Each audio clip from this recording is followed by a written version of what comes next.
ચાલો મિત્રો, આ છે બાવળિયાળી ધામ રસોડાનો કોઠાર વિભાગ અને અહીંયા કાચું સીધું પડ્યું છે. જો આનો ઘઉંનો લોટ ને તેલના ડબ્બા.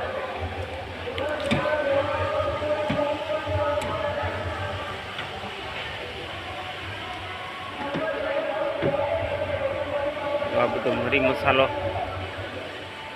છે, લોટ.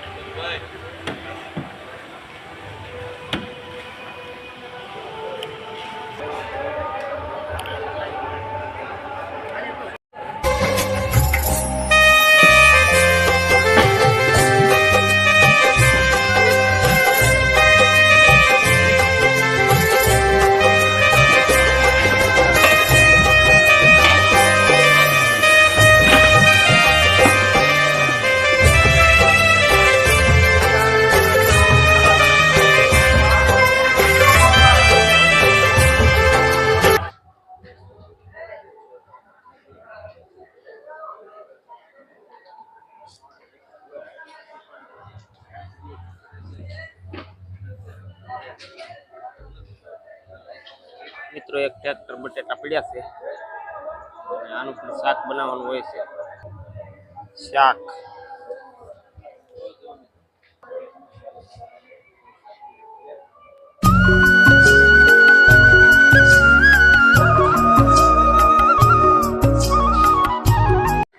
જો મિત્રો, અહીંયા રોટલી બનાવે છે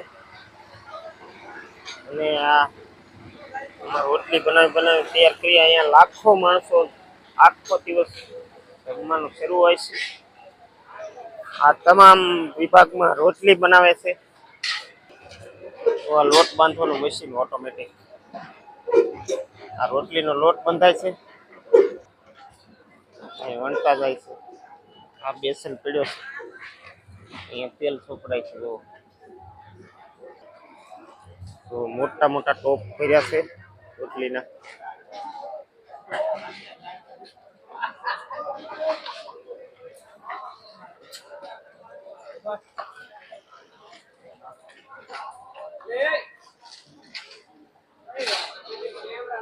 તમામ વિભાગમાં રોટલી જ બને છે. અહીંયા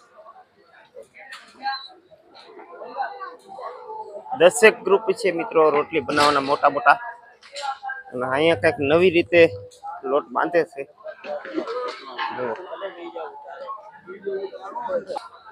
જય ઠાકર.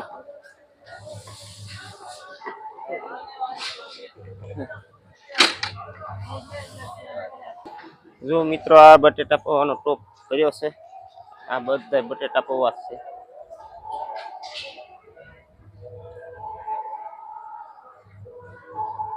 તો આવી રીતે ટ્રેક્ટરમાં ભરીને પછી આપણે જમવાના ડોમની અંદર લઈ જવામાં આવતા હોય છે. મોહનથાળ પણ તૈયાર જ કરી નાખેલો છે. જો અહીંયા શાક બકાલા, લીલા શાક બકાલા, ટમેટા, કોબી, મરચા.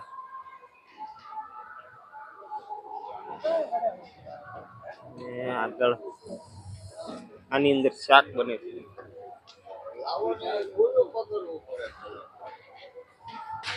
જો મિત્રો, ઘણા બધા ટોપ ભર્યા છે. આ વ્યવસ્થાની લાઈન છે મિત્રો. શાક અને દાળ પણ બનશે આમાં. આ બધા મરી મસાલા પડ્યા છે. આ બેસન છે. આમાં બધે તમાલપત્ર, બાદિયા, મીઠું બધું પડ્યું છે.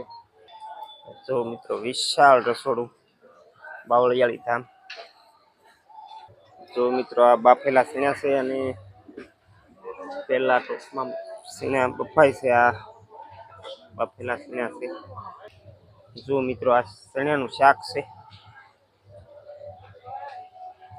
આ મિત્રો દાળ સડે છે. આમાં મોટા મોટા ટોપ છે, એની અંદર દાળ સડે.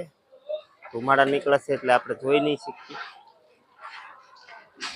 તો આમાં પણ દાળ સડે છે. મરી મસાલા.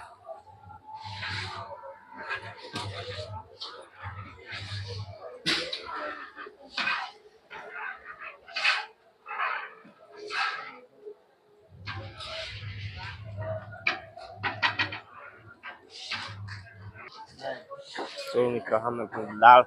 હવે આવે છે ભાત વિભાગ.